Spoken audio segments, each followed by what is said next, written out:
England পাকিস্তানকে টপকে test চ্যাম্পিয়নশিপের শীর্ষ তালিকায় বাংলাদেশ। ভারতের সঙ্গে ব্যবধানটা সামান্য, পয়েন্ট টেবিলে তাদের ঘাড়েই টাইগারদের নিঃশ্বাস। পাকিস্তানকে হারিয়ে পূর্ণ পয়েন্ট পেয়েছে শান্তর দল, ফলে এবার টেস্ট চ্যাম্পিয়নশিপে বাজিমাত করতে প্রস্তুত সিমন্সের শিষ্যরা। পাকিস্তানের মাটিতে পাকিস্তানকে হারিয়ে আসার পরে এবার ঘরের মাঠে পাকিস্তানকে হারানোর সুখস্মৃতি সবার মনে এখনও তরতাজা।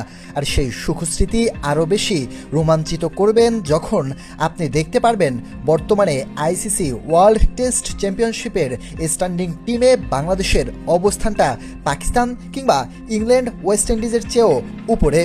ইংল্যান্ড টেস্টের দুর্দান্ত এক দল, পাকিস্তানও কম নয়। আর সেই পাকিস্তান আর ইংল্যান্ডের উপরে অবস্থান করছে বাংলাদেশ। শুধু তাই নয়, নিঃশ্বাস ছাড়ছে বিশ্ব চ্যাম্পিয়ন ইন্ডিয়ার ঘাড়ে। বর্তমানে আইসিসি ওয়ার্ল্ড টেস্ট চ্যাম্পিয়নশিপের স্ট্যান্ডিংয়ে দেখা যায় অস্ট্রেলিয়া 8 ম্যাচে 84 পয়েন্ট পেয়েছে এবং তাদের পার্সেন্টেজ 87.50। নিউজিল্যান্ড ম্যাচ খেলেছে 3টি, তাতেই 28 পয়েন্ট আর পার্সেন্টেজ 77.78। তারা আছে 2 নম্বরে। এছাড়াও বিশ্বের অন্যতম শক্তিশালী দল সাউথ আফ্রিকা 4 ম্যাচ খেলে 36 পয়েন্ট নিয়েছে, তাদের অ্যাভারেজ 75%। এরপরে 4 নম্বরে অবস্থান করছে শ্রীলঙ্কা, 2 ম্যাচ খেলেই 16 পয়েন্ট তাদের, আর সেখানে 66.67 তাদের পার্সেন্টেজ। এরপরে 5 নম্বরে অবস্থান করছে 9 ম্যাচ খেলে 52 পয়েন্ট নেওয়া ইন্ডিয়া, তাদের পার্সেন্টেজ 48.15। আর ইন্ডিয়ার চেয়ে সামান্য একটু পেছনে বাংলাদেশের পার্সেন্টেজ 44.44। যদিও বাংলাদেশের পয়েন্ট 16, কেননা এখন পর্যন্ত মাত্র ম্যাচই খেলেছে 3টি।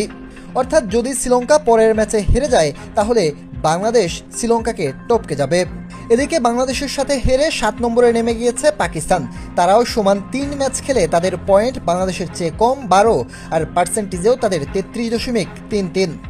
আর 8 নম্বরে রয়েছে ইংল্যান্ড, যারা 10 ম্যাচ খেলে 38 পয়েন্ট পেলেও তাদের অ্যাভারেজটা মাত্র 31.67। এরপর 9 নম্বরে রয়েছে 8 ম্যাচে মাত্র 4 পয়েন্ট পাওয়া ওয়েস্ট ইন্ডিজ, যাদের পার্সেন্টেজ মাত্র 4.17। অর্থাৎ বাংলাদেশ প্রথমবারের মতো ওয়ার্ল্ড টেস্ট চ্যাম্পিয়নশিপে ভালো কিছুর আভাস দিচ্ছে।